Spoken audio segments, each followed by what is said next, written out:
میرے بیگ میں غیر معمولی دوائیں اور فارمولے تھے۔ یہ ہیرو اس بیگ کو مجھ سے چھین لینا چاہتا تھا۔ میں نے اس بیگ کو غباروں کے ساتھ باندھ کر ہوا میں اڑا دیا۔ آفیسر نے کہا، او گاڈ، اتنی اہم چیزیں ہوا میں اڑ گئیں، غبارے کدھر گئے تھے؟ یہی تو میں پوچھ رہی ہوں، وہ غبارے کدھر گئے ہیں؟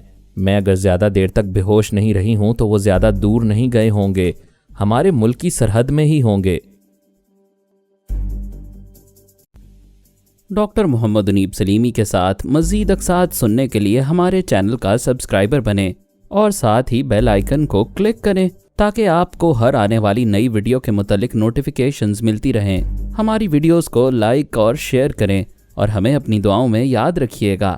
ISI اور پاک آرمی زندہ باد، پاکستان پائندہ باد۔